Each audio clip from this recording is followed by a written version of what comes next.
Hey, welcome to the Flow and Flourish Podcast. I am your host, the Capacity Coach, Nicole Roan, and I am so glad that you're here. This is the safe space where we talk openly and honestly about all the things that can come up as we try to juggle our competing priorities, manage self-care, work in our businesses and/or in the corporate space, and intentionally work on managing our capacity so that we can show up in excellence in every single room that we walk in, aka be able to flow and flourish, hence the name of the podcast. We believe that when you flow effortlessly, you flourish tremendously. And this podcast is dedicated to giving you the tips, tools, resources, all those things that you need to be able to do just that. Now, if this is your very first time here, then welcome to the sister friend tribe of like-hearted, like-minded women who are on a journey similar to yours. We are all here to get our capacity together, okay? In order to do that, we use 5 different areas of flow to help you be able to manage it all. So create that work-life balance that's going to be ideal for your specific situation and ultimately just walk the talk.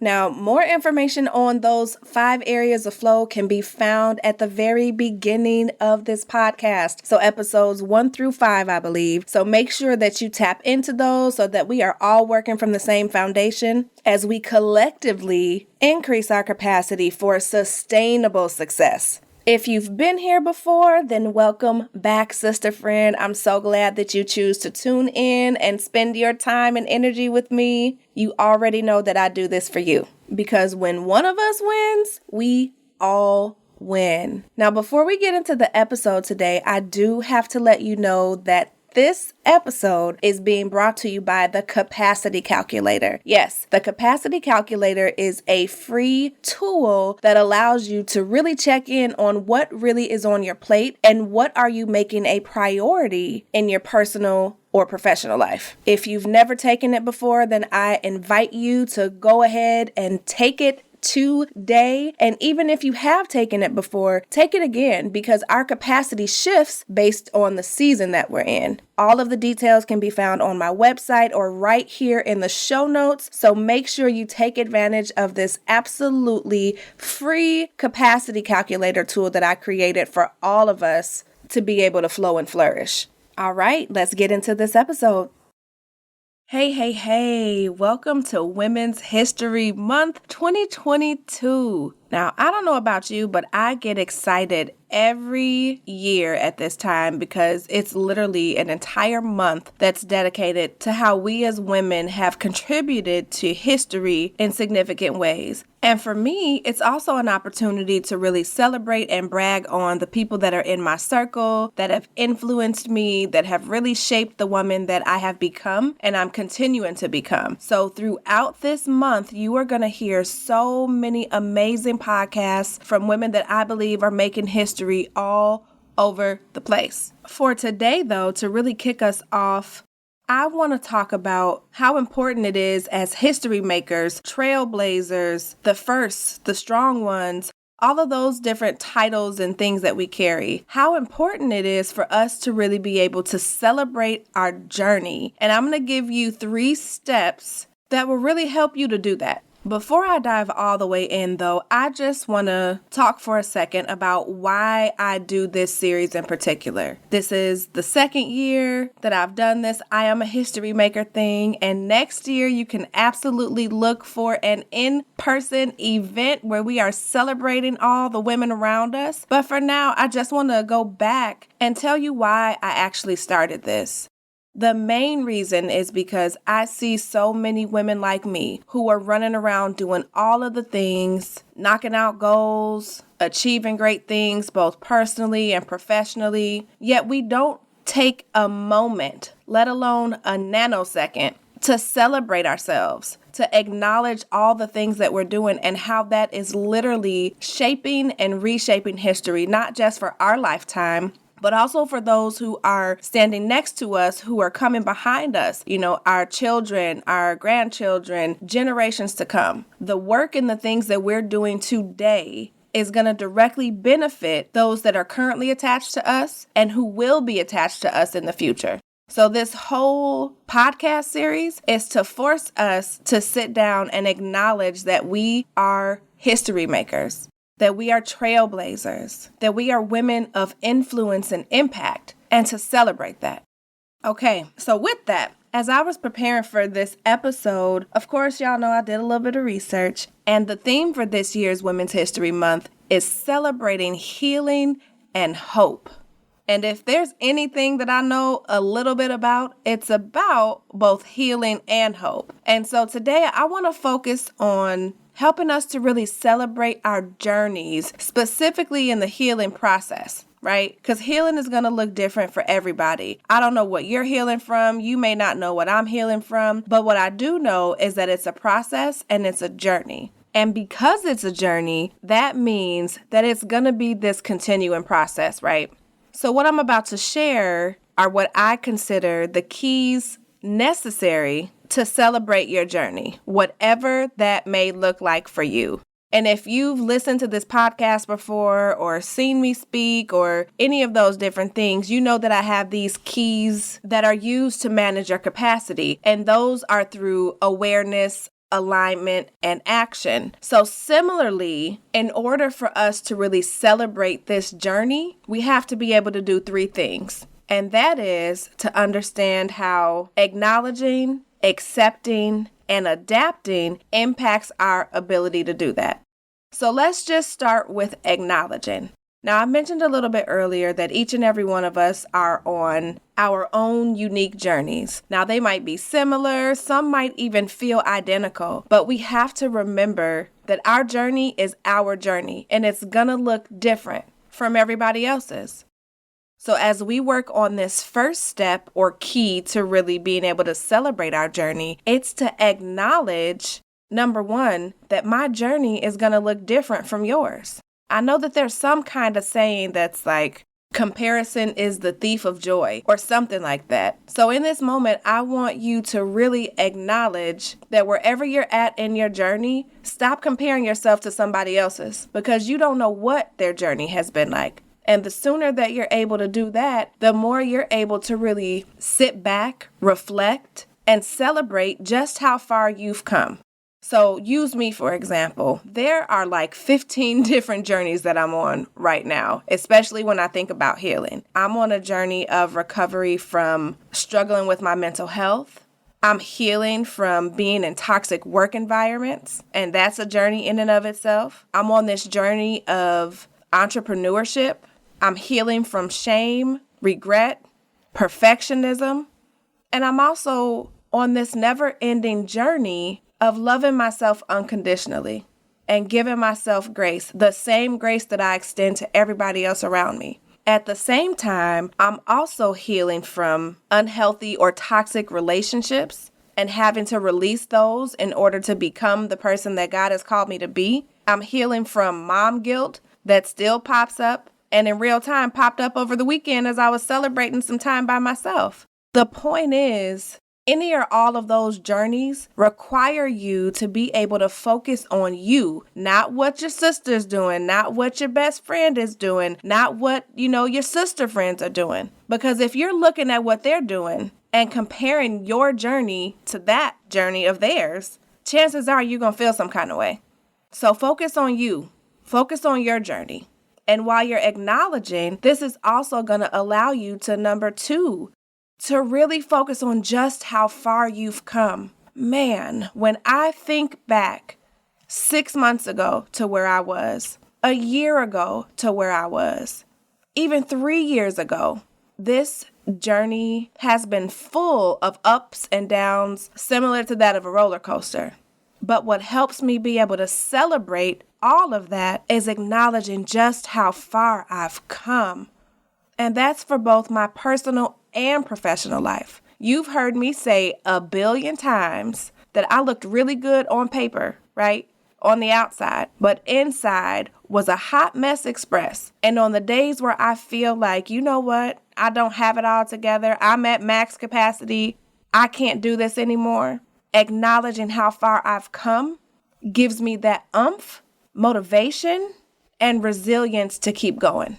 So I'm going to leave that there. acknowledge how far you've come and that your journey is going to look different. Key number 2, accept. Woo! Acceptance is a hard thing. And let me give you the definition of what it really means to accept. In human psychology specifically, acceptance refers to a person's ability to agree to the reality of a situation and recognize essentially that it is what it is. Yes, I added my own little spin on that, but in a nutshell, that's what acceptance is. It's the phrase we hear all the time. It is what it is. Knowing that is half the battle. I look at it like this. You can spend your time, energy, resources, aka capacity, in denial about the way things are, or you can accept it and decide to do something about it if you are not happy with the way that things are. And so acceptance is absolutely necessary in order for you to be able to celebrate your journey. It's like you don't know where you're going if you don't know where you came from. And I know that's vague, but that's the first thing that dropped in my spirit. How are you going to appreciate where you're going if you don't appreciate how far you've come? And a lot of this ties back to our heart flow, right? Really being open and honest about what's going on in our hearts, what's going on in our heads, and accepting a situation for what it is. For me, that was accepting my marriage was in shambles. And bring it to present day, it was me accepting that I couldn't fit into that dress that I fit 10 years ago for this upcoming renewal. And my good girlfriend, sister friend, Miss Evelyn, had to get me all the way together and say, listen, acceptance doesn't mean that you're okay with the situation at hand. It means you're acknowledging that it is what it is. And once you accept that, you can decide to do something different. So guess who had to go out and get a new dress for this renewal? This girl right here. But the accepting part gave me so much freedom, y'all. It gave me peace, and it's allowed me to really put a plan together to get where I want to be weight-wise, body-wise, all of those different things. So accepting where I'm at today has given me the capacity to put things in place and motivate me to get to where I want to be. So let me ask you, what is it that you need to accept about your current journey? What do you need to come to terms with and say, hey, it is what it is? Is it a relationship that's gone south? Or is it a job or career that you're in that no longer fits who you're becoming or who you are? Is it the fact that you struggle with time management? Like, what is it right now that you need to come to terms with and accept on your journey so that you can get to a place where you are healing and are restoring hope? And let me say this before I move to the last key. Acceptance is the key that unlocks the door to action. Until you accept whatever it is that you need to accept, you're going to be stuck. You're going to go in circles. You're going to be overwhelmed and take up all of your mental capacity. Because let me tell you something. When I refused to accept I'd outgrown certain relationships, or that I could no longer fit into this box at work, or that things just seemed off and I wasn't fulfilled, or that I wasn't managing my money in the right way. Until I accepted those things, there was this constant swirl happening inside of my brain, trying to make excuses for why things were the way that they were, rather than accepting them. So more than anything, I encourage you as you continue your journey to accept the parts that even don't feel good, that make your chest hurt, that make you uncomfortable. Because once you accept them, you can do something about it. Okay? All right. So this last and final key is to adapt. Please know that all three of these things, the keys, the steps that I'm talking about are not things that I pulled out of thin air. They're literally the keys that I've used to help me manage my capacity, to help me help my clients, to help me through every single rough situation that I've had. And it's the process that I've used to rinse and repeat to really build that capacity, build the resilience, to help me learn how to celebrate myself and celebrate others. So I just need you to know that before we move forward and talk about adapting. Now, what I do want to do is really give you another definition of what it means to adapt. And according to the Oxford Dictionary, to adapt means to change or the process of change by which someone becomes better suited to their environment. So I'm going to say that again. It's the process of change by which someone becomes better suited to their environment. I don't have to tell you this. We are living in a constant state of change, right? From the pandemic to managing our personal and professional lives, like everything is constantly changing. And so your journey too then is one that's going to change. Your healing process is one that's going to change as well.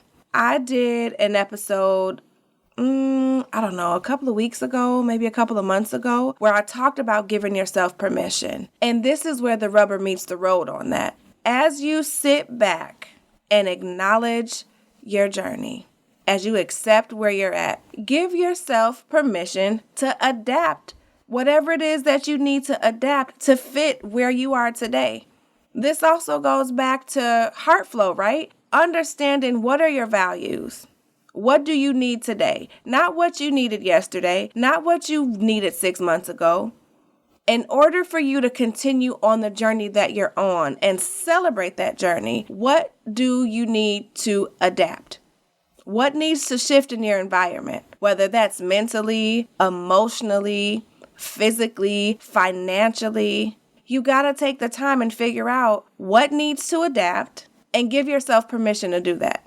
For me in this season, that has looked like and will continue to look like me managing my capacity in an unapologetic way.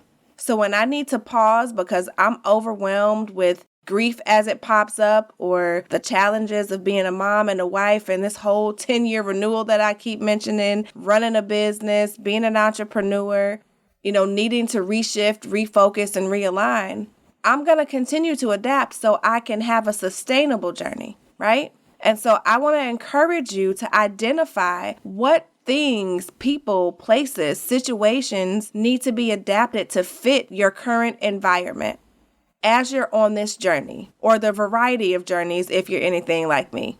Give yourself permission to adapt those things.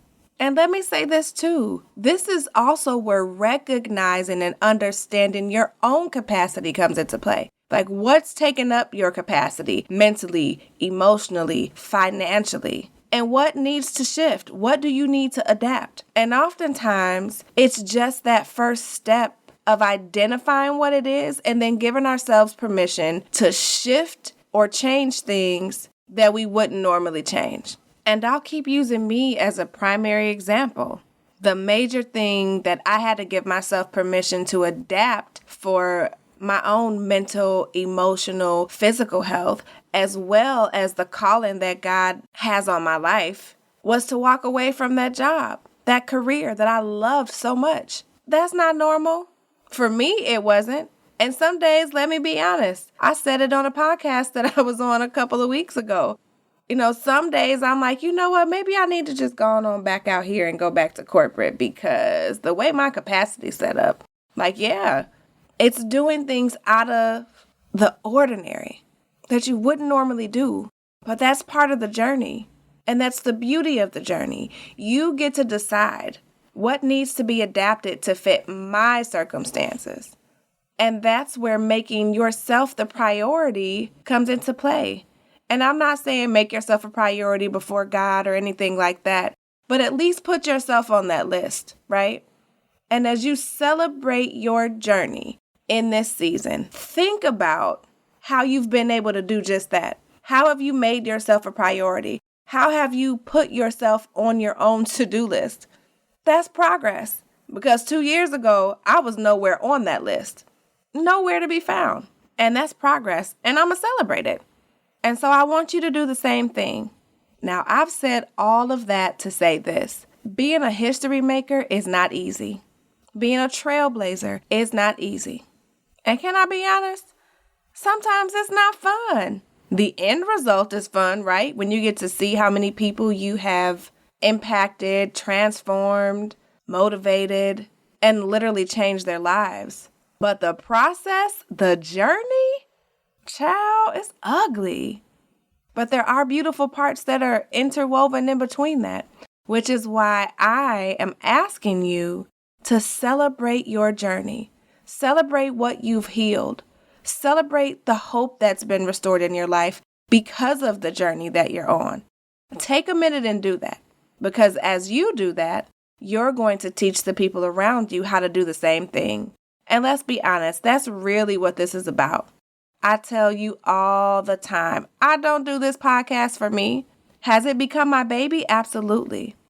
But it's because I know that it's making a difference in you guys' lives. I know that it's making an impact. I know that you're recognizing you're not the only one who struggles with the things you struggle with. And so as you learn how to celebrate your journey, you're teaching everybody else that it's okay to do the same thing. You're giving everybody else who's watching you permission to do that. Okay?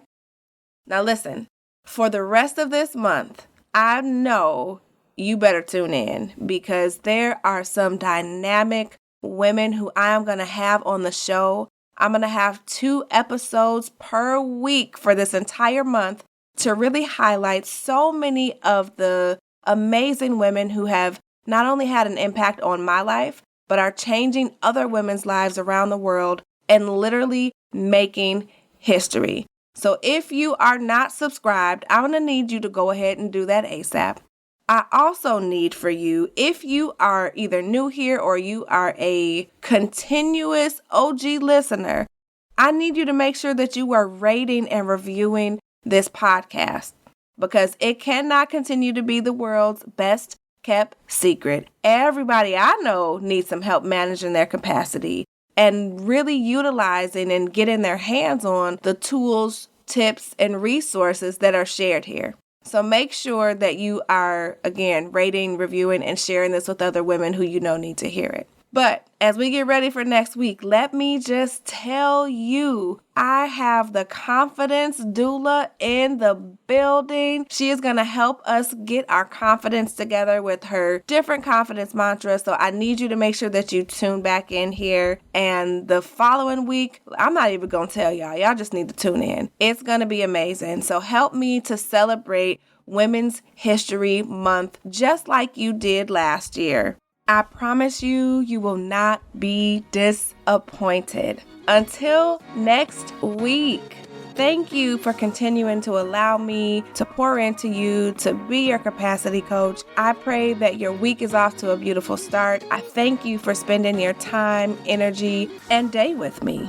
And so with that, I look forward to continuing to help you create balance between your personal and professional life by managing your capacity in a way where you don't have to sacrifice yourself, your family, and what matters most to you. I will see you next week.